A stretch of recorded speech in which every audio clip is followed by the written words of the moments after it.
Grazie, ma secondo me era giusto partire così. Intanto un benvenuto, un ringraziamento sincero a tutti, un ringraziamento particolare all'amica e collega Milena Cecchito che ha avuto questo momento di riflessione, ospitato proprio qui a Palazzo Ferrofini, la casa di tutti i veneti, e un luogo che secondo me è emblematico.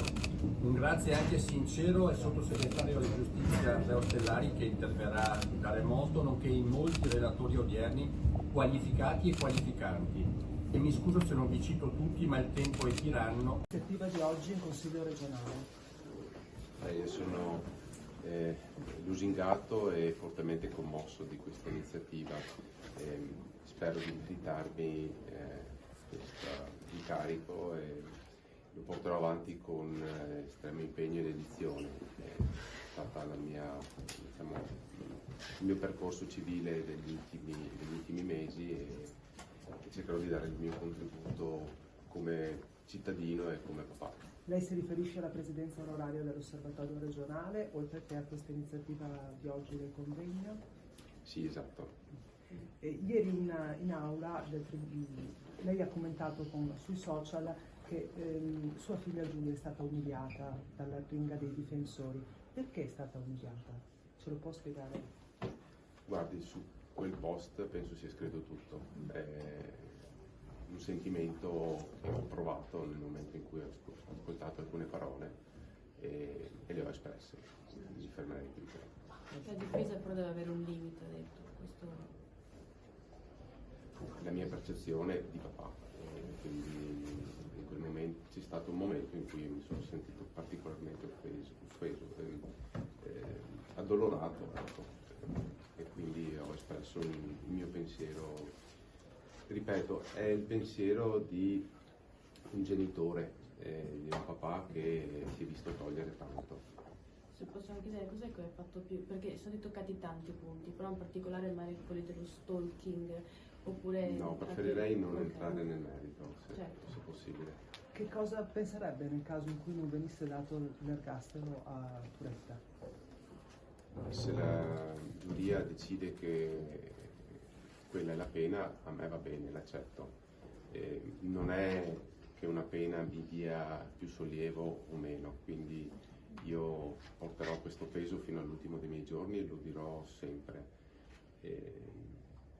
Però ci sono dei patti sociali, delle regole che la società si è data e quindi a fronte di un infrangere di queste regole ci sono delle pene che giudicherà l'ordine competente.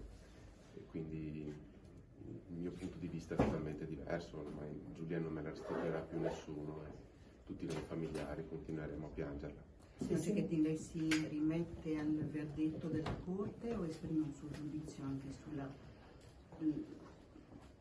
ringa che è stata fatta dall'avvocato di Turetta, ovvero chiedere l'ergastolo o chiedere 30 anni di reclusione?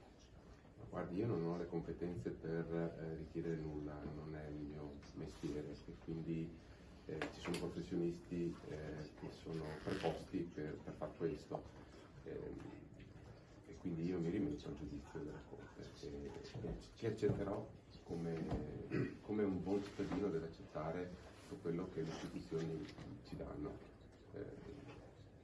Il mio percorso, la mia intraprendenza verso altre attività stava su un altro fronte, ecco, io non vorrei dilungarmi su questo e non è una mia battaglia cercare un percorso giudiziario che io posso reputare giusto o non giusto. Preferisco dirigere il mio sguardo verso altro, verso creare qualcosa di positivo, verso creare valore, cercare di salvare qualche vita. Siamo qua per questo e non per parlare di giustizia. Ma lei si sente adesso meno solo in quest'anno, con la fondazione, con la presenza delle istituzioni, con i movimenti nelle strade? Sì, mi sembra che le forze si stiano riunendo. C'è più consapevolezza verso questo tipo di tematica, verso la violenza di genere e il parlarne ha fatto sì che il problema venga a galla, ci sia più consapevolezza da parte di tutti, anche delle istituzioni, e quindi ci sono stati fatti passi avanti, secondo me, sono ancora pochi, ma continuando su questo percorso secondo me potremo ottenere qualche risultato importante.